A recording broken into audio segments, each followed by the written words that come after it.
കൃഷ്ണായ വാസുദേവായ ഹരയേ പരമാത്മനെ പ്രണതക്ലേശനാശായ ഗോവിന്ദായ നമോ നമഃ. രാമായ രാമഭദ്രായ രാമചന്ദ്രായ വേധസേ രഘുനാഥായ നാഥായ സീതായ പതയേ നമഃ. ശ്രീ സീതാലക്ഷ്മണ ഭരത ശത്രുഘ്ന ഹനുമൽ സമേത ശ്രീരാമചന്ദ്രസ്വാമിനേ നമഃ.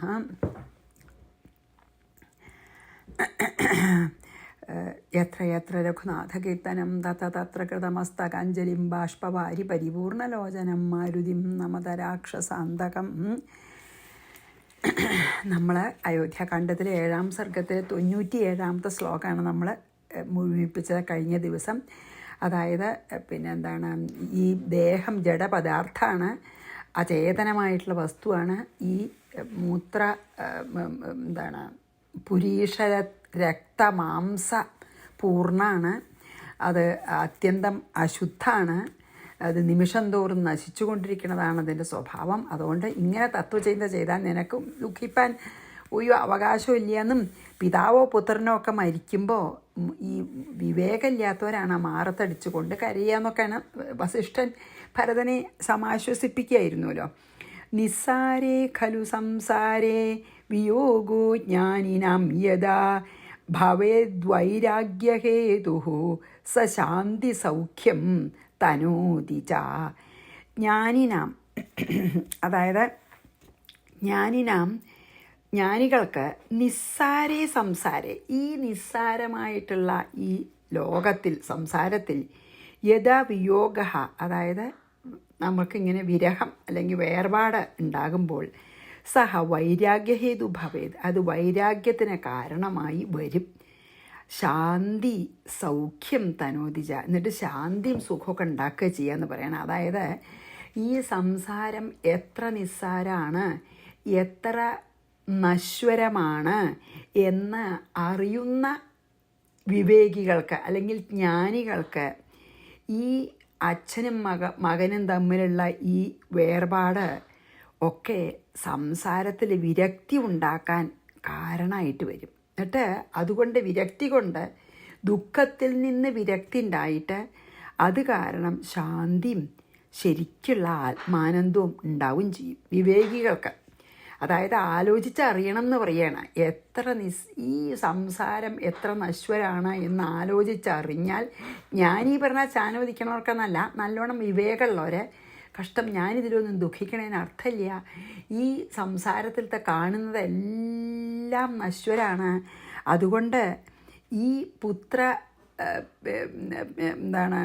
പിതൃപുത്ര വിയോഗമൊക്കെ ഞാൻ അതിനെ അത്ര കാര്യമായിട്ട് എടുക്കരുത്. കാരണം ആരും നശ്വരായിട്ടുള്ള, എല്ലാവരും നശ്വരന്മാരാണ് എന്ന് വിചാരിച്ചിട്ട് വിരക്തി ഉണ്ടാവാൻ കാരണമാകും. അങ്ങനെ ഈ ഒരു വിയോഗത്തിനെ വിചാരം ചെയ്താൽ, അങ്ങനെ തത്വചിന്ത ചെയ്താൽ പിന്നെ അത് നിമിത്തം ശാന്തിയും യഥാർത്ഥമായിട്ടുള്ള ആത്മാനന്ദം ഉണ്ടാവും എന്ന് പറയാണ്. നിസ്സാരേ ഖലു സംസാരേ വിയോഗോ ജ്ഞാനിനാം യദാ ഭവദ്വൈരാഗ്യഹേതു സ ശാന്തി സൗഖ്യം തനോതി ച. എപ്പോഴും ദുഃഖത്തിൽ നിന്ന് ശാന്തി ഉണ്ടാവും എന്നുള്ളത് വളരെ ശരിയാണ്. കാരണം സന്തോഷമാകുമ്പോൾ മനസ്സ് ആജിറ്റേറ്റഡ് ആവുകയാണ് ചെയ്യുന്നത്. ശരിക്കും ദുഃഖം കൊണ്ട് ആജിറ്റേറ്റഡ് ആവും ആദ്യം, പിന്നെ ഒരു എന്താണ് ഭഗവാൻ തന്നെ നൽകുന്നതായിരിക്കണം, അല്ലെങ്കിൽ വിരക്തി വന്നിട്ടോ അല്ലെങ്കിൽ നമുക്ക് വിവേകം വന്നിട്ടോ ഒരു ശാന്തി നമുക്ക് ലഭിക്കും. അതാണ് ഇതിൽ പറയണത്. ജന്മവാന്യതി ലോകേസ്മിൻ സ്തർഹിതം മൃത്യുരന്വഗാ തസ്മാത് അപരിഹാര്യോയം മൃത്യുർ ജന്മവതാം സദാ. വലിയൊരു സത്യമാണ് പറയണത്. അസ്മിൻ ലോകെ, ഈ ലോകത്തിൽ ജന്മവാൻ യതി, ജനനം എടുത്തവനാണെങ്കിൽ തർഹി മൃത്യുഹൂത്തം അന്വഗാത്, അയാളെ മൃത്യു അനുഗമിക്കുന്നുള്ളതിൽ യാതൊരു സംശയവുമില്ല. ജനനം ഉണ്ടായവർക്കെല്ലാം മരണവും സുനിശ്ചിതമാണ്. അതായത് ജന്മമെടുത്തവരുടെ എല്ലാം പിന്നാലെ മരണം അനുഗമിച്ചുകൊണ്ടേയിരിക്കുന്നു, മരണം വരെ, അല്ലേ? ഏത് ജന്മമെടുത്ത ജീവിയുടെയും അതായത് ജനിച്ചവനാണ് എങ്കിൽ മരണം സുനിശ്ചിതം, മരണം അവരെ അനുഗമിക്കും. തസ്മാത് അതുകൊണ്ട് ജന്മവതാം ജനനം ഉള്ളവർക്കൊക്കെ അയം മൃത്യുഹു ഈ മരണം ഉറപ്പാണ്. സദാ അപരിഹാര്യം, ഇത് പരിഹരിക്കാൻ പറ്റുന്നൊരു ദുഃഖമല്ല. ഈ ലോകത്തിൽ ജനിച്ചു, മരണം ഉറപ്പ്. അതുകൊണ്ട് മരണം ജന്മത്തോട് ചേർന്നാണ് ഇരിക്കണതേ. പിന്നാലെ വരികയാണ് മരണം. ജനിച്ച അന്ന് തൊട്ട് നമ്മളിങ്ങനെ മുമ്പിലേക്ക് പോകുമ്പോൾ മരണം പിന്നാലെ വരുന്നുണ്ട്. അപ്പോൾ അതുകൊണ്ട് ജന്മമുള്ളവർക്ക് മരണം ഉണ്ട് എന്ന ആ സത്യം അപരിഹാരിയാണ്, ആർക്കും തടുക്കാൻ കഴിയാത്ത ഒരു കാര്യമാണ്. അത് നമ്മൾ നാലുപുറം നോക്കിയാൽ നമുക്കറിയാലോ എന്ന് പറയാണ്. ജന്മവാന്യതി ലോകേസ്മിൻ സ്തർഹിതം മൃത്യുരന്വഗാത് തസ്മാത് അപരിഹാര്യോയം മൃത്യുർജന്മവതാം സദാ. 100 സ്വകർമ്മവശത സർവജന്തൂനാം പ്രഭവാപ്യയോ വിജാനന്നപ്യവിദ്വാന്യ കഥം ശോചസി ബാന്ധവാൻ. സ്വകർമ്മവശത സ്വന്തം കർമ്മത്തിന് വശകനായി സർവജന്തൂനാം സർവപ്രാണികളുടെയും പ്രഭവാപ്യയൗ അതായത് ജനന മരണങ്ങളെ വിജാനൻ അവിദ്വാനബി അറിഞ്ഞിരിക്കുന്നവൻ. വിദ്വാനല്ലെങ്കിൽ കൂടി വലിയ അറിവ് വേറെ അറിവൊന്നും ഇല്ലെങ്കിൽ കൂടി ഇത് മാത്രം അറിഞ്ഞാൽ മതി. എന്താ? നമ്മുടെ കർമ്മ ബന്ധനം കൊണ്ടാണ് ഈ ജനന മരണങ്ങൾ എന്ന് മനസ്സിലാക്കിയ ആൾക്ക് വലിയ വിദ്വത്വമൊന്നും ഇല്ലെങ്കിലും യഹത്വം യാതൊരു നീ കഥം ബാന്ധവാൻ ശോചസി ഇങ്ങനെ ഒരുപാട് കാലം ജീവിച്ചിരുന്ന് നല്ലൊരു ജീവിതം ഉണ്ടായ അച്ഛൻ്റെ മരണത്തെക്കുറിച്ച് നീ എന്തിനു ദുഃഖിക്കുന്നു പറയാണ്. അതായത് അവനവൻ്റെ കർമ്മ അനുസരിച്ച് എല്ലാ ജീവികൾക്കും ജനന മരണങ്ങൾ ഉണ്ടാകുന്നുള്ളത് ലോക നിയമമാണ്. അതറിഞ്ഞിരുന്നാൽ വലിയ വിദ്വത്വമൊന്നുമില്ല, വലിയ വിദ്വാനൊന്നും അല്ലെങ്കിൽ കൂടി ഇങ്ങനെ ഒരു ദേഹം നശിക്കുന്നതിൽ ദുഃഖിക്കാൻ ഒരു നിലയ്ക്കും അർഹനല്ല. പിന്നെ നിന്നെപ്പോലെ ഇപ്പോൾ പഠിപ്പൊക്കെ കഴിഞ്ഞതാണല്ലോ, ഇവരുടെ വിദ്യാഭ്യാസമൊക്കെ കഴിഞ്ഞതാണല്ലോ. വസിഷ്ഠൻ അല്ലേ ഗുരു, വസിഷ്ഠൻ തന്നെയല്ലേ പഠിപ്പിച്ചത്. അപ്പോൾ പറഞ്ഞു നിന്നെപ്പോലെ വിദ്വാനായിരിക്കുന്ന ഒരാൾ പിന്നെ ഇങ്ങനെ വയസ്സായിട്ടും പ്രത്യേകിച്ച് വയസ്സായിട്ട് ഒരു പൂർണ്ണ ജീവിതം ഉണ്ടായിട്ടുള്ള ഒരച്ഛനെ പറ്റി, അച്ഛൻ്റെ വിയോഗത്തെപ്പറ്റി നീ ദുഃഖിക്കണത് ഒട്ടും ശരിയല്ല. അല്ലെങ്കിൽ നീ ഈ ദുഃഖം അർഹിക്കുന്നില്ല, നീ ദുഃഖിക്കാൻ അർഹനല്ല എന്ന് തീർത്തു പറയണം വസിഷ്ഠൻ. സാധാരണ ആൾക്കെന്നെ ഒന്ന് ആലോചിച്ചാൽ ജനന മരണങ്ങൾ എല്ലാവർക്കും ഉള്ളതാണ്. തൽക്കാലം ദുഃഖം തോന്നിച്ചാലും തത്വവിചിന്തനം ചെയ്തിട്ട് ഈ ജനന മരണം ഇല്ലാത്തവരാരും ഇല്ല, ഇത് അപരിഹാര്യമാണ്, ഇതിനൊരു വഴി, ഇതിനെ തടുക്കാൻ കഴിയില്ല എന്ന് ആലോചിച്ച് സാധാരണക്കാരനെ സമാധാനം കാണുന്നു. ആ അവസ്ഥയ്ക്ക് ഇത്രയും പഠിപ്പ് വിദ്യയൊക്കെ ഉള്ള നീ ഇങ്ങനെ അച്ഛൻ്റെ വിയോഗത്തിന് ദുഃഖിക്കാൻ അർഹനല്ല ഭരത എന്ന് പറഞ്ഞു അല്ലേ. സ്വകർമ്മവശത സർവജന്തൂനാം പ്രഭവാപ്യയൗ വിജാനന്നപ്യവിദ്വാന്യഃ കഥം ശോചസി ബാന്ധവാൻ. എന്തിനാ അങ്ങനെ ബന്ധുക്കളെ പറ്റി ദുഃഖിക്കണത് എന്ന് പറഞ്ഞു. ബ്രഹ്മാണ്ഡകോടയോ നഷ്ടാ സൃഷ്ടയോ ബഹുശോ ഗതാ ശുഷ്യന്തി സാഗരാഹ സർവേ കൈവാസ്ഥാക്ഷണ ജീവിതേ. ബ്രഹ്മാണ്ഡകോടയ നഷ്ടാ, ബ്രഹ്മാണ്ഡകോടികൾ തന്നെ ഇതുവരെ നഷ്ടങ്ങളായിരുന്നു. സൃഷ്ടയ ബഹുശഃ ഗത, എത്രയോ പ്രാവശ്യം സൃഷ്ടിസ്ഥിതി സംഹാരം നടന്നിരിക്കുന്നു. സർവേ സാഗരാഹ ശുഷ്യന്തി, ഈ സർവസമുദ്രങ്ങളും വറ്റും. ക്ഷണജീവിതേ കായേവ ആസ്ഥ, പിന്നെ ഈ നമ്മുടെ ഈ ക്ഷണികമായിട്ടുള്ള ജീവിതത്തിൽ എന്തിനാ ഇത്ര ആശ വയ്ക്കണത്? എന്താ പറഞ്ഞാൽ ഇത് ഈ സൃഷ്ടിസ്ഥിതി സംഹാരം നടന്നുകൊണ്ടേയിരിക്കുകയാണ്. അത് നെവർ എൻഡിങ് ആണ്. അതായത് അതിന് അവസാനമില്ല, ആദ്യം അവസാനവും ഇല്ലാതെ ഈ സൃഷ്ടിസ്ഥിതി സംഹാരം നടന്നുകൊണ്ടേയിരിക്കുകയാണ്. അപ്പോൾ എത്ര എത്ര എത്ര ബ്രഹ്മാണ്ട കോടികൾ, കോടി ബ്രഹ്മാണ്ടങ്ങൾ, അതാണ് കോടി ബ്രഹ്മാണ്ടങ്ങൾ ഉണ്ടായി സ്ഥിതി ചെയ്ത് നശിച്ചു പോയിരിക്കണു. എത്രയോ പ്രാവശ്യം സൃഷ്ടികൾ കഴിഞ്ഞിരിക്കണു ഇതുവരെയായിട്ട് ഇല്ലേ. ഇപ്പം കലിയുഗത്തിലോ എല്ലാ സമുദ്രങ്ങളും എത്ര പ്രാവശ്യം വറ്റിപ്പോയി. അതായത് ഈ ലോകത്തിൻ്റെ അവസാനത്തിൽ അനന്തൻ പാമ്പിൻ്റെ വായെന്ന് ആദ്യം പിന്നെ തീ ഉണ്ടാവും എന്ന് പറഞ്ഞില്ലേ. എന്നിട്ട് ആദ്യം ഇതാണ് ഉണ്ടാവണത്, എന്താ വരൾച്ച. എല്ലാ ജലാശയങ്ങളും സമുദ്രങ്ങളടക്കം വറ്റി പിന്നെയാണ് പ്രളയം ഉണ്ടാവണതേ. അപ്പോൾ എത്രയോ പ്രാവശ്യം കോടി കോടി ബ്രഹ്മാണ്ടങ്ങളെ സൃഷ്ടിച്ച് കുറേ കാലം സ്ഥിതി ചെയ്താൽ നശിച്ചു പോയി കഴിഞ്ഞിരിക്കുന്നു. എല്ലാ സമുദ്രങ്ങളും എത്രയോ പ്രാവശ്യം വറ്റിപ്പോയിട്ടുണ്ട്, ഇനിയും വറ്റിപ്പോവും. അങ്ങനെ ഇരിക്കണേ ഈ ഒരു മനുഷ്യൻ്റെ ജീവിതം, വളരെ ക്ഷണികമായിട്ടുള്ള ഒരു മനുഷ്യൻ്റെ ജീവിതത്തിൽ ആശിക്കണത് അത് എന്നുള്ളതാവണമെന്ന്, ഈ ദേഹം എന്നുള്ളതാവണമെന്ന് ആശിക്കണത് എത്ര നിസ്സാരമായിട്ടുള്ളൊരു, എത്ര വിഡ്ഢിത്താണ് എന്നാണ് പറയുന്നത്. അതാണ് പറയുന്നത്. ബ്രഹ്മാണ്ഡകോടയോഹോ നഷ്ടാഹ, എത്രയോ കോടി ബ്രഹ്മാണ്ടങ്ങൾ നഷ്ടപ്പെട്ടു. സൃഷ്ടയോഹോ ബഹുശോ ഗത, എത്രയോ പ്രാവശ്യം സൃഷ്ടിച്ചപ്പെട്ട് നശിച്ചു. ശുഷ്യന്തി സാഗരാഹ, സാഗരങ്ങൾ ശുഷ്കമായി, മീൻസ് ഡ്രൈ ആയി. സർവേ കൈവാസ്ഥ ക്ഷണജീവിതേ, പിന്നെ നമ്മുടെ ഈ മനുഷ്യൻ്റെ ക്ഷണികമായ ജീവിതത്തിനെ പറ്റി നമ്മൾ ദുഃഖിക്കണേന് എന്താ അർത്ഥം? വളരെ നല്ലതല്ലേ? ചലൽപത്രാന്തലഗ്നാംബു ബിന്ദുവൽക്ഷണഭംഗുരം ആയുസ്ത്യജത്യവേലായാം കസ്തത്ര പ്രത്യയസ്തവ. ചലൽപത്രാന്തലഗ്നാംബു ബിന്ദുവത്, അതായത് ഒരു ഇളകണ ഒരു ഇലയുടെ അറ്റത്തിരിക്കണ ഒരു വെള്ളത്തിൻ്റെ കണിക പോലെ, ക്ഷണഭംഗുരം ആയുഹു, ക്ഷണത്തിൽ നശിക്കുന്നതായ ആയുസ്, അവേലായാം ത്യജതി, ആ കാലത്തിൽ ഉപേക്ഷിക്കേണ്ടി വരുന്നു. ചിലപ്പോൾ ആ കാലത്തിലും പോവുമല്ലോ ചെറുപ്പമായിട്ടുള്ളവരൊക്കെ. തത്ര തവ കഹ പ്രത്യേക, അതിൽ നിനക്ക് എന്താണ് പറയാൻ പറ്റുക? അതായത് ഒരു കാറ്റത്ത് ഇങ്ങനെ ഇളകണ ഒരു ഇലയമ്പിൽ ഒരു തുള്ളി വെള്ളം ഇരിക്കുന്നുണ്ടെങ്കിൽ അത് എത്ര വേഗം ഒന്നുകിൽ ആവിയായിട്ട് പോവാം, അല്ലെങ്കിൽ ഇലയൊന്ന് ചെരിയുമ്പോൾ അത് താഴത്തേക്ക് വീണ് ആ ഡ്രോപ്പ് നഷ്ടപ്പെടാം. അതേപോലെ പലരും, എത്രയോ ആൾക്കാർ ബാല്യത്തിലും യൗവനത്തിലും അകാലത്തിലും ശരീരത്തെ ഉപേക്ഷിക്കേണ്ടി വരുന്നു, പലർക്കും പല കാരണങ്ങളെ കൊണ്ട്. അപ്പോൾ നീയ് ഈ അച്ഛൻ്റെ ആയുസ് എന്നേക്കുമായിരിക്കണം എന്നാഗ്രഹിക്കുന്നതിന് എന്താ, അങ്ങനെ വിശ്വസിക്കുന്നതിന് എന്താ അർത്ഥമുള്ളതാണെന്ന് പറയാണ്. ബോധ്യപ്പെടുത്തുകയാണ് അച്ഛൻ മരിച്ചതിന് ദുഃഖം ഇതാവാനേ. വളരെ നല്ലൊരു ഉപദേശം അല്ലേ?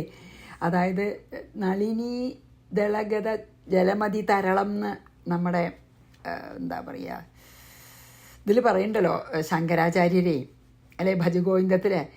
അതായത് താമരയിലത്തെ ഒരു തുള്ളി വെള്ളം പോലെ ചപലാണ് നളിനി ദളഗതമതി തരള ചപലം തദ്വജീവിതം അതിശയ ചപലം എന്ന് പറയുന്നുണ്ടല്ലോ, അല്ലേ? എനിക്കതാ രണ്ടാമത്തെ ഇപ്പോൾ കിട്ടില്ല. എന്തായാലും അപ്പം കാറ്റത്ത് ഇങ്ങനെ ഇളകണ ഒരു ഇലയമ്പിൽ ഒരു തുള്ളി വെള്ളം എത്ര ചഞ്ചലായിട്ട്, എത്ര ഇതായിട്ടാണ് നിൽക്കണം. എപ്പോൾ വേണമെങ്കിൽ അത് പൊട്ടാം, അല്ലെങ്കിൽ ഒരു പൊള്ളാന്ന് വെച്ചോളൂ, അല്ലെങ്കിൽ ഒരു തുള്ളി വെള്ളം പിന്നെ അത് താഴത്തേക്ക് വീണ് പിന്നെ ഇല്ലാതെ ആവാം, ഇല്ലേ? അതുപോലെയുള്ളൂ. അങ്ങനെയാണ് നമ്മുടെ എല്ലാം. പിന്നെ ഈ ശരീരം ചിലർക്കാണെങ്കിൽ എന്തെങ്കിലും കാരണം കൊണ്ട് ബാല്യത്തിൽ തന്നെ ശരീരം നഷ്ടപ്പെടുന്നു, യൗവനത്തിൽ ശരീരം നഷ്ടപ്പെടുന്നു, മധ്യവയസ്സിൽ നമുക്ക് അകാലത്താന്ന് തോന്നാൻ തക്കോണം എത്രയോ ആൾക്കാർ ശരീരം നഷ്ടപ്പെടുന്നു, അല്ലേ? അപ്പോൾ ഈ ആയസ് എന്നും ദീർഘായുസാവണം അല്ലെങ്കിൽ ചിരഞ്ജീവി ആവണം എന്ന് ആഗ്രഹിക്കണേൽ എന്താ അർത്ഥം എന്നാണ് പറയണത്. ചലൽ പത്രാന്തലഗ്നാംബു ബിന്ദുവൽ ക്ഷണഭംഗുരം ആയുസ്ത്യജത്യവേലായം കസ്തത്ര പ്രത്യയസ്തവ. പിന്നെ അങ്ങനെ വിശ്വസിക്കാൻ അർത്ഥമില്ലല്ലോ. ദേഹി പ്രാക്തന ദേഹോത്ഥകർമ്മണ ദേഹവാൻ പുനഃ തദ്ദേഹോത്ഥേന ച പുനരേവം ദേഹ സദാത്മനഃ. ദേഹി ച ജീവൻ, പ്രാക്തന ദേഹോത്ഥ കർമ്മണ, മുമ്പേ അതായത് ഈ ദേഹം, ഇന്നുള്ള ഈ ജീവൻ, നമ്മുടെ ഉള്ളിലുള്ള ദേഹമല്ല ദേഹി, ജീവൻ മുമ്പുണ്ടായിട്ടുള്ള ദേഹത്തിൽ നിന്ന്, മുമ്പത്തെ ജന്മത്തിൽ നമ്മൾ ചെയ്ത കർമ്മത്താൽ പുനഃ ദേഹവാൻ, പിന്നെയും ദേഹം എടുത്തതാണ്. നമുക്കിപ്പോൾ ഈ ശരീരം നമ്മൾ എടുക്കാനുള്ള കാരണം പൂർവ്വജന്മങ്ങളിൽ ചെയ്ത കർമ്മത്തിൻ്റെ ഫലം അനുഭവിക്കാനാണ് ഈ ശരീരം ജീവൻ എടുത്തിരിക്കുന്നത്. തദ്ദേഹോത്ഥേന ച പുനഃ ദേഹവാൻ, ഈ ദേഹത്തിൽ നിന്ന് നമ്മൾ ചെയ്യുന്ന കർമ്മബന്ധനം കൊണ്ട് തന്നെ ഇനിയും നമ്മൾ ദേഹം എടുക്കും, എടുക്കും, അല്ലേ? ഏവം ആത്മന സദാ ദേഹ, ഇപ്രകാരം എപ്പോഴും ഈ ആത്മാവിന് ദേഹം കിട്ടിക്കൊണ്ടേയിരിക്കണു. എന്താ പറഞ്ഞാൽ വെച്ചാൽ ഇന്നിപ്പോൾ ഈ നമ്മുടെ ദേഹത്തിൻ്റെ ഉള്ളിരിക്കുന്ന ജീവൻ പൂർവജന്മത്തിൽ നമ്മൾ ചെയ്ത കർമ്മം കൊണ്ട് പിന്നെയും ശരീരം എടുത്ത് ലഭിച്ചതാണ്. ഇനി ഈ ശരീരത്തിലിരുന്ന് ചെയ്യണ കർമ്മം കൊണ്ട് ഇനിയും ശരീരം ഉണ്ടാവണം. ഇങ്ങനെ ഈ ജീവാത്മാവിന് എപ്പോഴും ശരീരം ഉണ്ട്, മോക്ഷം കിട്ടണ വരെ. ജീവാത്മാവിന് ദേഹം ഇല്ലാണ്ട് ആവണച്ചാൽ നമുക്ക് മോക്ഷം കിട്ടണം. ജീവാത്മാവ് പരമാത്മാവിൽ ലയിക്കുക തന്നെ വേണം. അല്ലെങ്കിൽ ഈ ജനന മരണ ചക്രത്തിൽ ചുറ്റിത്തിരിഞ്ഞുകൊണ്ടേയിരിക്കുകയാണ്. എന്ത് കാരണം? കർമ്മ ബന്ധനം കാരണം. ദേഹി പ്രാക്തന ദേഹോത്ഥ കർമ്മണ ദേഹവാൻ പുനഃ തദ്ദേഹോത്ഥേന ച പുനരേവം ദേഹ സദാത്മനഃ യഥാ ത്യജതി വൈ ജീർണം വാസോ ഗൃഹ്ണാതി നൂതനം തഥാ ജീർണം പരിത്യജ്യ ദേഹി ദേഹം പുനർനവം. അതാണ് ഗീതയിൽ പറയുന്നുണ്ടല്ലോ, വാസാംസി ജീർണാനി, വസ്ത്രം ജീർണമാകുമ്പോൾ പുതിയൊരു വസ്ത്രം ധരിക്കണ പോലെയുള്ളൂ എന്ന് പറയണ്ട. അതന്നെയാണ് ഇവിടെ പറഞ്ഞത്. ജീർണം വാസഹ, ജീർണമായ വസ്ത്രത്തെ യഥാ ത്യജതി, നമ്മളെ മുഷിഞ്ഞ വസ്ത്രത്തിനെ നമ്മളെ അത് കഴുകാൻ വേണ്ടി ഇട്ടിട്ട് നൂതനം വാസഹ യഥാ ഗൃഹ്ണാതി, എന്നിട്ടിപ്പോൾ കുളി കഴിഞ്ഞ് പുതിയ വസ്ത്രം എങ്ങനെ സ്വീകരിക്കുന്നുവോ തഥാ ദേഹി, അതേപോലെ ജീവാത്മാവ് ജീർണം ദേഹം പരിത്യജ്യ, ജീർണിച്ച ദേഹത്തിനെ ത്യജിച്ചിട്ട് നവം ദേഹം സദാ ഭജതി, പുതിയ ദേഹത്തെ എപ്പോഴും ഗ്രഹിക്കുന്നു. കർമ്മബന്ധനം ഉള്ളിടത്തോളം അല്ലേ? സാധാരണ നമ്മളൊക്കെ എങ്ങനെയാണ് എല്ലാ ദിവസവും നമ്മുടെ മുഷിഞ്ഞതും കീറിയതുമായ വസ്ത്രത്തൊക്കെ ഉപേക്ഷിച്ച് എപ്പോഴും പുതിയ വസ്ത്രം എങ്ങനെയാണ് നമ്മൾ സ്വീകരിക്കുക? അതുപോലെയാണ് ജീവാത്മാവ് വാർദ്ധക്യം കൊണ്ടോ മറ്റെന്തെങ്കിലും കാരണം കൊണ്ടോ ജീർണിച്ച ദേഹത്തിനെ ഉപേക്ഷിച്ചിട്ട് എപ്പോഴും പുതിയ ദേഹം എടുക്കുന്നു. യഥാ ത്യജതി വൈ ജീർണം വാസോ ഗൃഹ്ണാതി നൂതനം തഥാ ജീർണം പരിത്യജ്യ ദേഹി ദേഹം പുനർനവം ഭജത്യേവ സദാ തത്ര ശോകസ്യാവസരക്കുത ആത്മാനം മ്രിയതേ ജാതു ജായതേ ന ച വർദ്ധതേ. സദാ ഭജതി, എപ്പോഴും ഭജിക്കുന്നു. തത്ര ശോകസ്യാവസരഃ കുത, അതിൽ ശോകത്തിന് എന്താ നിനക്ക് അവകാശമുള്ളത്? ആത്മാ ന മ്രിയതേ, ആത്മാവ് മരിക്കുന്നില്ല. ജാതു ന ജായതേ, ഒരിക്കലും ജനിക്കുന്നില്ല. ന ച വർദ്ധതേ, വർദ്ധിക്കുന്നുമില്ല. അതാണ് ആത്മാവിന് നാശമില്ല, ആത്മാവ് ജനിക്കണില്ല, ആത്മാവ് മരിക്കണില്ല. ഈ ദേഹം മാത്രമേ ജനിക്കുകയും മരിക്കുകയും ചെയ്യണുള്ളൂ. അതുകൊണ്ട് നിനക്ക് നിൻ്റെ അച്ഛൻ്റെ ദേഹം നശിച്ചതിൽ ഒട്ടും ദുഃഖിക്കേണ്ട കാര്യമില്ല, അല്ലേ? ആത്മാവ് നിത്യമാണല്ലോ. അത് ഗീതയിൽ പറയണതൊക്കെ തന്നെയാണ് പറയണത്. ആത്മാവ് നിത്യമാണ്, മരണമില്ല, ജനനമില്ല, വർദ്ധിക്കലില്ല, പരിണാമമില്ല, ഒന്നുമില്ല, ഒക്കെ ദേഹത്തിനേ ഉള്ളൂ. ഭജത്യേവ സദാ തത്ര ശോകസ്യാവസരക്കുത. എന്താ പിന്നെ ശോകത്തിന് അവസരം? നിനക്ക് ദുഃഖത്തിന് എന്താ അവസരം? മീൻസ് ദുഃഖത്തിന് എന്താ അവകാശം? ആത്മാ ന മ്രിയതേ, ആത്മാവിന് മരണമില്ല. നിൻ്റെ അച്ഛൻ ആത്മാവാണ്, അച്ഛൻ്റെ ആത്മാവാണ്, അച്ഛൻ്റെ ആ കാണുന്ന ദേഹമല്ല. ജാതു ജായതേ ന ച വർദ്ധതേ, ജനിക്കണില്ല, മരിക്കണില്ല, വർദ്ധിക്കണില്ല. ഇനി 106, 171 ഷഡ്ഭാവരഹിതോനന്ദ സത്യപ്രജ്ഞാന വിഗ്രഹ ആനന്ദരൂപോ ബുദ്ധ്യാദിസാക്ഷി ലയവിവർജിത ഏക ഏവ പരോ ഹ്യാത്മാ ഹൃദ്വിതീയ സമസ്ഥിത ഇത്യാത്മാനം ദൃഢം ജ്ഞാത്വാ ത്യക്ത്വാ ശോകം കുരു ക്രിയാം. ഷഡ്ഭാവരഹിത, അതായത് 6 പ്രകാരത്തിലുള്ള ഒരു വികാരവും ഇല്ല. അതായത് ജനിക്കുക, വർദ്ധിക്കുക, അല്ലെ? നമുക്ക് ഉണ്ടല്ലോ അങ്ങനെ കുറേ 5-6 കാര്യങ്ങൾ, മരണം അടക്കം. അതായത് പരിണാമങ്ങളുണ്ടല്ലോ ദേഹത്തിന്, അല്ലേ? ജനിച്ചു, അത് കഴിഞ്ഞ് കുറച്ച് കഴിഞ്ഞാൽ പിന്നെ ഒരു ചെറിയ നവശിശു, അല്ല ആദ്യം നവശിശു ജനിക്കും, പിന്നെ കുറച്ച് കഴിഞ്ഞാൽ ബാല്യവും കൗമാരമൊക്കെ ആയി, അല്ലേ? പിന്നെ യൗവനായി, മധ്യവയസ്കനായി, അത് കഴിഞ്ഞാൽ വാർദ്ധക്യത്തിലേക്ക് കാലൂന്നി നല്ല വാർദ്ധക്യമായി, ശരീരം ക്ഷീണിച്ചു, അവസാനം മരിച്ചു. ഇങ്ങനെയുള്ള 6 വിധം വികാരമൊന്നുമില്ലാത്ത അനന്ത മീൻസ് എന്താ? അനന്ത, ഇൻഫിനിറ്റാണ്. ആര്? ആത്മാവ്. സത്യപ്രജ്ഞാന വിഗ്രഹ, അതായത് ജ്ഞാനം തന്നെ, ആനന്ദസ്വരൂപമായിട്ടിരിക്കുന്നവൻ ആണ് ആനന്ദസ്വരൂപ. ബുദ്ധ്യാദി സാക്ഷി, വെറും സാക്ഷി മാത്രമായിട്ട് നിൽക്കുന്നത്, നമ്മുടെ എല്ലാറ്റിനും സാക്ഷിയായിട്ട്. ലയവിവർജിത, നാശം ഇല്ലാത്തവൻ. ഏക ഏവ, ഏകൻ മാത്രം. അതായത് ഈ പ്രളയത്തിൻ്റെ സമയത്തും ഡിസൊല്യൂഷൻ്റെ സമയത്തും ഡിസോൾവ് ചെയ്യണില്ല. അതാണ് നാശരഹിതം, ലയമില്ലാത്തവനാണ്. പിന്നെയോ ഏകനാണ്. ആ ഒരു അദ്വൈത ശക്തിയാണത്. പരമാത്മാവാണ്. അദ്വിതീയ, രണ്ടാമതൊന്നില്ലാത്തവൻ. സമസ്ഥിത, എല്ലാറ്റിലും സമമായിരിക്കുന്നവൻ. ഇത് ആത്മാനം ദൃഢം ജ്ഞാത്വ, ഇതാണ് ആത്മാവെന്നറിഞ്ഞിട്ട് ശോകം ത്യക്വ, ശോകത്തെ ത്യജിച്ചിട്ട് ക്രിയാം കുരു, അതായത് അച്ഛനുള്ള ഉദകക്രിയൊക്കെ ചെയ്താലും. എന്താ വെച്ചാൽ 6 കാര്യങ്ങൾ എന്താ അറിയോ? 1, ആദ്യത്തെ വികാരം ജനനം. പിന്നെ ദേഹത്തിനുള്ളൂ കേട്ടോ അതൊക്കെ, ഈ 6 വികാരങ്ങൾ. ജനനം, ഏറ്റവും അവസാനം എന്താ? മരണം. അത് രണ്ടും ഇല്ല വന്നാൽ ജനനവും മരണവും രച ബാക്കി 4 ഉണ്ടാവില്ല, ഉറപ്പല്ലേ? അതുകൊണ്ടാണ് ആത്മാവിന് ഈ 6 വിധ വികാരങ്ങളൊന്നുമില്ല. ദേശകാലാദി ഒരു ഇതും ആത്മാവിനെ ബാധിക്കണില്ല. നാശമില്ലാത്തതും ഒന്നിനും വിഷയമല്ലാത്തതുമായ ജ്ഞാനാണ് ഈ ആത്മാവ്. ആനന്ദം മാത്രം സ്വരൂപം അല്ലേ? സച്ചിദാനന്ദ സ്വരൂപമാണ് നമ്മുടെ സ്വസ്വരൂപം. അപ്പോൾ ബുദ്ധി, മനസ്സ് അതിൻ്റെയൊക്കെ ബുദ്ധിയുടെയും മനസ്സിൻ്റെയും ബുദ്ധിയുടെയൊക്കെ സാക്ഷിയാണ്. സാക്ഷി, വിറ്റ്നസ്സാണ് എല്ലാറ്റിനും. ഉറങ്ങുമ്പോഴും കൂടി നമ്മൾ ഡീപ്പ് സ്ലീപ്പിൽ, സുഷുപ്തിയിലും കൂടിയും സാക്ഷി മാത്രമായിട്ട് നിൽക്കണു. നാശരഹിതനാണ്. ഒന്നേ ഏകനാണ്. രണ്ടാമതൊന്നില്ല, അദ്വയനാണ്. എല്ലാറ്റിലും ഒരുപോലെ വിളങ്ങുന്നവനാണ്. ഇതെല്ലാം മനസ്സിലാക്കിയിട്ട് നീയെ ദുഃഖം പരിത്യജിച്ച് എന്തു ചെയ്യണം? നീയെ ഇനി ആ ദുഃഖമൊക്കെ ഉപേക്ഷിച്ച് അച്ഛൻ്റെ ഈ പിതൃകർമ്മങ്ങൾ ചെയ്താലും എന്നാണ് പറയണം.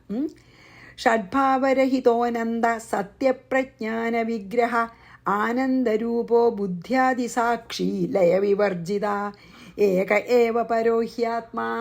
ആ അദ്വൈത ശക്തിയാണ് പരമാത്മാവേ. ഹൃദ്വിതീയ സമസ്ഥിത, രണ്ടാമതൊന്നില്ലാത്തത്. പിന്നെയോ സർവം എല്ലാ ദിക്കിലും ഇളങ്ങി നിൽക്കണത്, വേറെ ഒന്നുമില്ല. അപ്പോൾ പിന്നെ അത് മാത്രമല്ലേ ഉള്ളൂ. ഇത്യാത്മാനം ദൃഢം ജ്ഞാത്വാ ത്യക്വാ ശോകം കുരു ക്രിയാം, ക്രിയകൾ ചെയ്യൂ. തൈലദ്രോണ്യാപി ദുർദേഹമുദ്ധൃത്യ സജീവൈഹി സഹ കൃത്യം ഗുരു യഥാ ന്യായമസ്മാഭി കുലനന്ദന. ഇപ്പോൾ ശ്രീരാമനും ലക്ഷ്മണനും ഇവിടെ ഇല്ലല്ലോ. അപ്പോൾ പറയണ തൈലദ്രോണ്യ, എണ്ണത്തോണിയിൽ പിതുഹു ദേഹം ഉദ്ധൃത്വ, എണ്ണത്തോണിയിൽ കിടക്കുന്ന അച്ഛൻ്റെ ദേഹത്തിനെ എടുത്തിട്ട് കുലനന്ദന, ഹേ കുലശ്രേഷ്ഠ, ഈ കുലത്തിൻ്റെ പുത്ര, ഇപ്പം മൂത്ത ആളാണല്ലോ. സജീവൈഹി അസ്മാഭി സഹ, മന്ത്രിമാരെയും ഞങ്ങളുടെയും സഹായത്തോടു കൂടി ന്യായാനുസരണം വേണ്ട പോലെ കൃത്യം കുരു, കൃത്യത്തെ ചെയ്താലും. അതാണ് ഹേ ഭരത, എണ്ണത്തോണിയിലിട്ട് വെച്ചിരിക്കുന്ന നിൻ്റെ പിതാവിൻ്റെ ശരീരത്തെ എടുത്ത് മന്ത്രിമാരോടും ഞങ്ങളെപ്പോലുള്ള ഗുരുക്കളോടും കൂടി ചേർന്ന് വേണ്ട പോലെ നീ വിധിപ്രകാരം ചെയ്യേണ്ടതായ കർമ്മത്തെയൊക്കെ നീ ചെയ്യൂ. തൈലദ്രോണ്യ പിതൃദേഹമുദ്ധൃത്യ സജീവൈ സഹ കൃത്യം കുരു യഥാ ന്യായമസ്മാഭി കുലനന്ദന ഇതി സംബോധിത സാക്ഷാൽ ഗുരുണാ ഭരതസ്തദാ വിസ്മൃത്യാജ്ഞാനജം ശോകം ചക്രേ സവിധിവത് ക്രിയാം. സാക്ഷാൽ ഗുരുണ ഇതി സംബോധിത ഭരത, ഇങ്ങനെ പരമഗുരുവിനാൽ ഉപദേശിപ്പിക്കപ്പെട്ട അല്ലെങ്കിൽ ബോധ്യമാക്കപ്പെട്ട ഭരതൻ, അത് ബോധ്യമായി ഇപ്പോൾ ഭരതന്. അജ്ഞാനജം ശോകം തഥാ വിസ്മൃത്യ, ആ ശോകമൊക്കെ മറന്ന്, പിന്നെ അജ്ഞാനത്തിൽ നിന്നുണ്ടായ ദുഃഖത്തെ മറന്ന് സഹക്രിയാം വിധിവൽ ചക്രെ, വേണ്ട പോലെ ക്രിയൊക്കെ ചെയ്തു എന്ന്. അതായത് പരമഗുരുവായിട്ടുള്ള വസിഷ്ഠ മഹർഷിയുടെ ഈ ഉപദേശം കേട്ടിട്ട് തത്വം വിചിന്തനം ചെയ്ത് ഭരതൻ്റെ ആ അജ്ഞാനം കൊണ്ടുണ്ടായിരുന്ന ദുഃഖം ഭരതൻ മറന്നു. വിധിപ്രകാരം പിതാവിന് ചെയ്യേണ്ടതായ എല്ലാ ക്രിയകളും നടത്തി.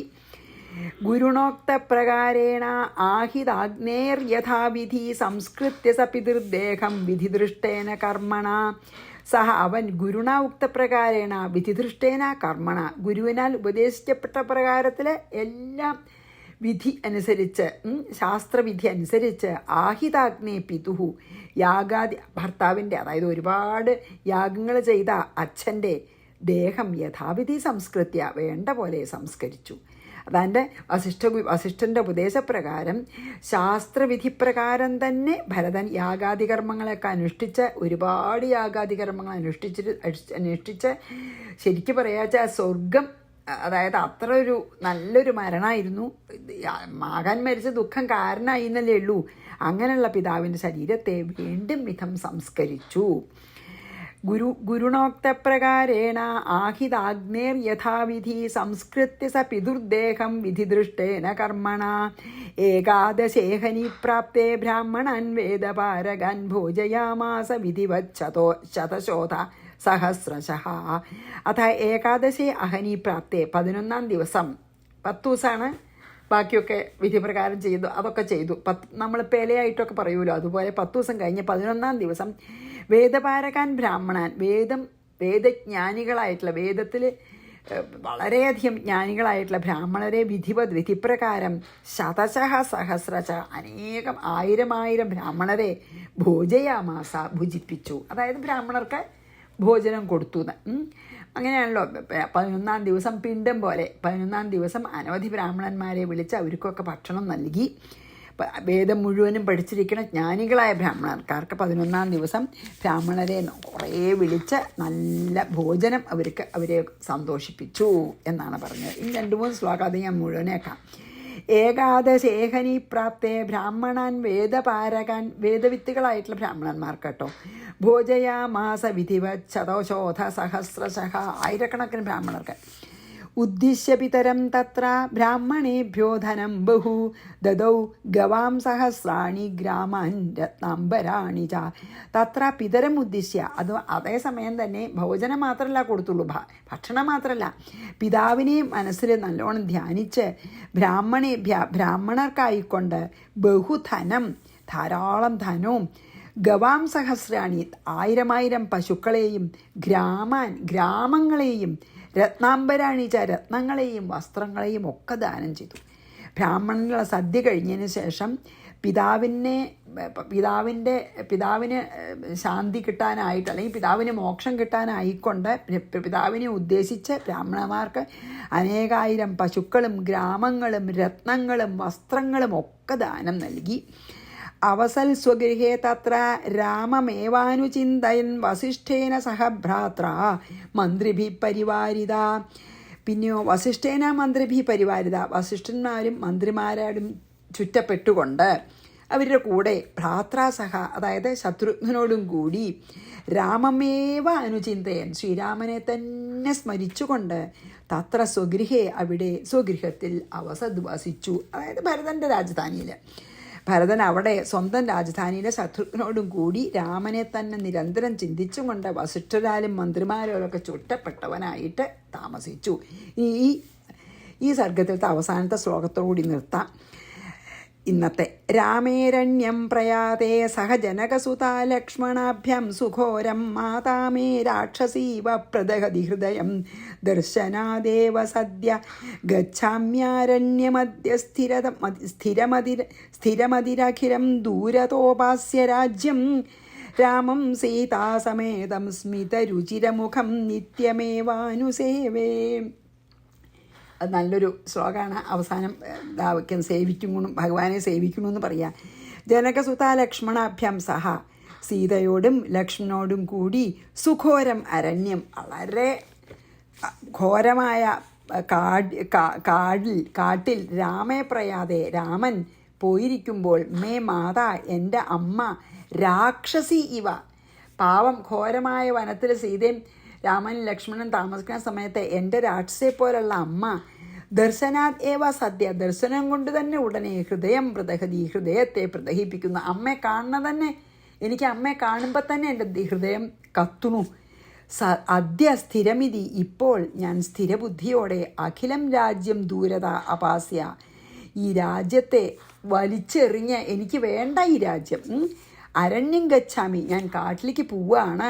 അവിടെ ചെന്ന് സീതാസമേതം സ്മിത ചിരമുഖം രാമം ഏവ, അവിടെ സീതയോടുകൂടി എപ്പോഴും മന്ദഹാസം പൊഴിച്ചുകൊണ്ടിരിക്കുന്ന രാമനെ തന്നെ നിത്യമനുസേവ, നിത്യം ഞാൻ അനുസേവിക്കും. എന്താണ് ഭരതൻ ഒരു ദൃഢനിശ്ചയം പോലെയാണ്. ഭരതൻ എന്താ പറഞ്ഞറിയോ, ഭരതൻ ചിന്തിക്കണത് ഇതൊക്കെ കഴിഞ്ഞ് അവിടെ എത്തി, എല്ലാം വേണ്ട അച്ഛൻ്റെ കർമ്മങ്ങളൊക്കെ ചെയ്ത് രാജധാനിയിലെത്തിയപ്പോൾ ഭരതൻ വിചാരിക്കണം സീതാലക്ഷ്മണ സഹിതനായിട്ട് മഹാഭയങ്കരമായ കാട്ടിലേക്ക് രാമൻ പോയിരിക്കണം ഈ സമയത്ത്.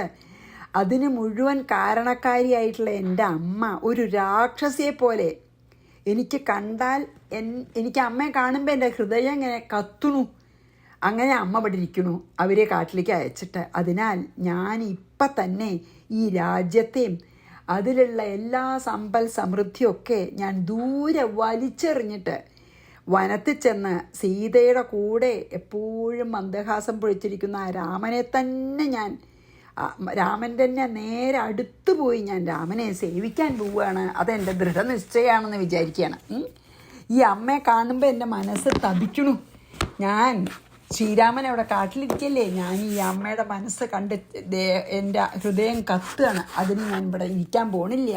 ഞാൻ വേഗം കാട്ടിൽ പോയിട്ട് സീതയുടെ കൂടെ മന്ദഹാസം ചൊരിഞ്ഞിരിക്കുന്ന ആ ശ്രീരാമനെ തന്നെ പോയി ഞാൻ സേവിക്കുകയാണ്. എനിക്ക് ഈ രാജ്യവും വേണ്ട, ഇതിൽ സമ്പൽ സമൃദ്ധി ഒന്നും വേണ്ട. ഞാൻ ഈ രാജ്യത്തിനെയും സമ്പൽ സമൃദ്ധിയും വിട്ടെറിഞ്ഞ് ഞാനിതാ പോവാണ് എന്ന് വിചാരിക്കുകയാണ് കേട്ടോ. അപ്പോൾ നമുക്ക് 114 വായിച്ച് ഈ സെഷൻ കുറച്ച് നീണ്ടുപോയി നിർത്താം. രാമേരണ്യം പ്രയാതേ സഹ ജനകസുതാ ലക്ഷ്മണാഭ്യം സുഘോരം മാതാമേ രാക്ഷസീവ പ്രദഹതി ഹൃദയം ദർശനാദേവ സദ്യഃ ഗച്ഛാമ്യാരണ്യമദ്യ സ്ഥിരമതിരഖിലം ദൂരതോപാസ്യ രാജ്യം രാമം സീതാസമേതം സ്മിതരുചിരമുഖം നിത്യമേവാനുസേവേ.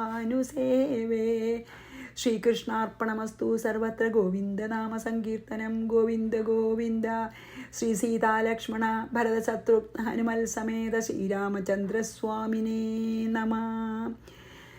ഗുരുവായൂരപ്പ ശരണം.